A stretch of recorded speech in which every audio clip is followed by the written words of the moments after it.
Okay, let's dive right into this explainer. Today, we're tackling one of the most profound psychological and philosophical challenges of our entire lives, drawing heavily from the brilliant insights of Friedrich Nietzsche. We're looking at a journey that, honestly, so many of us just completely ignore until it's almost too late. It's the journey of self-discovery, of finally stepping away from the endless noise of the world to figure out who we actually are beneath all those heavy expectations. So, part 1, the hardest question in life. Think about this for a second. Who are you when absolutely no one is watching? Like, who are you when there's nobody around to applaud you? When you're completely alone, totally stripped of the expectations of your family, your friends, or society? This is where things get incredibly difficult. Because for a lot of us, if you remove the audience, we don't actually know how to act. To find the real answer, we have to immediately strip away all these superficial identities.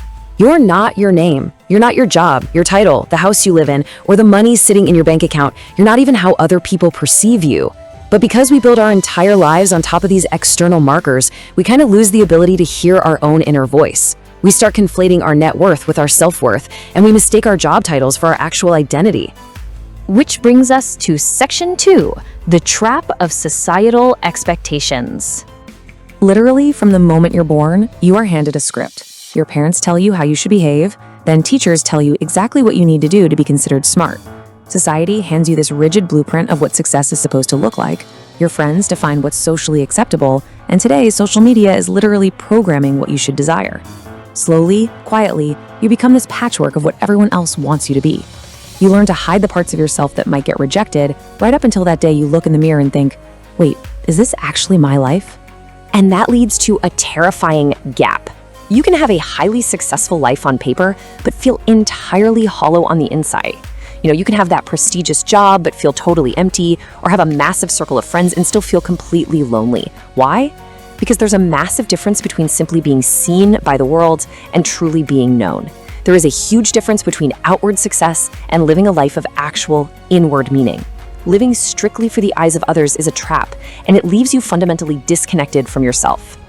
Let's move to Section 3, the philosophy of self-creation. Consider this absolutely devastating scenario. Picture the person who's worked a job they despise for 20 years. Everyone around them tells them they are so lucky to have it. So what do?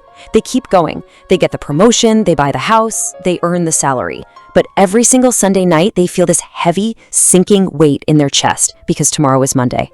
By society's metrics, they've won. But by their own, they've been actively betraying themselves for decades. And that betrayal always starts small, like saying yes when you desperately want to say no. Now, finding your way out of this isn't about looking for some comfortable escape hatch. Nietzsche didn't want us to seek an easy life. Instead, he really challenged us to become people capable of creating ourselves and facing life's hardships head on. You can't control everything that happens to you, obviously, but you can build the internal resilience to handle it. The goal isn't comfort. The goal is to stop hiding behind your fears and to stop shrinking yourself just so others won't feel intimidated. Section 4, the cost of being you.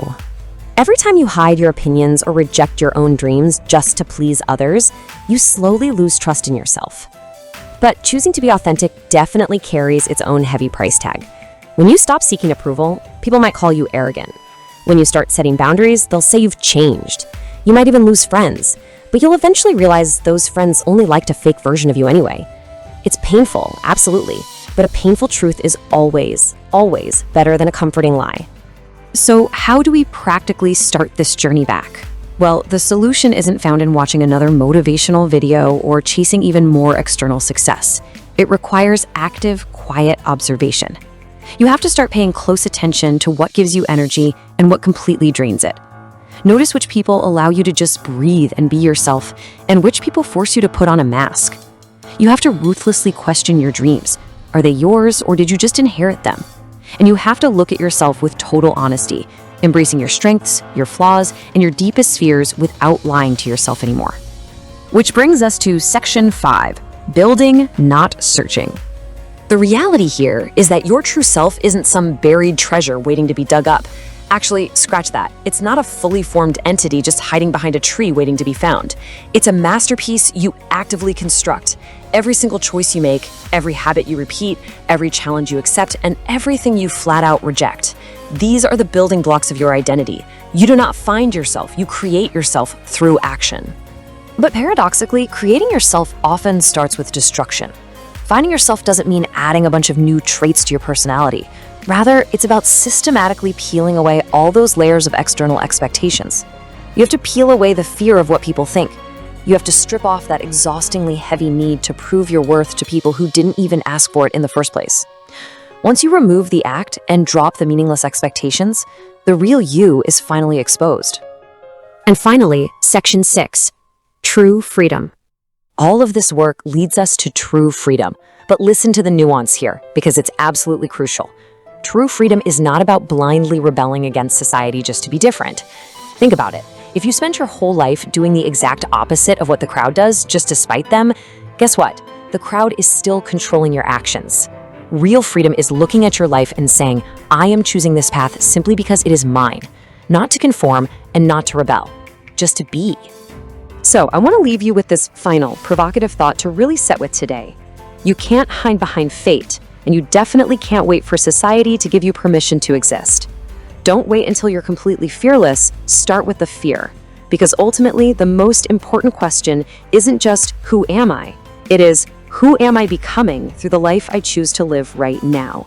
You are the architect of that answer.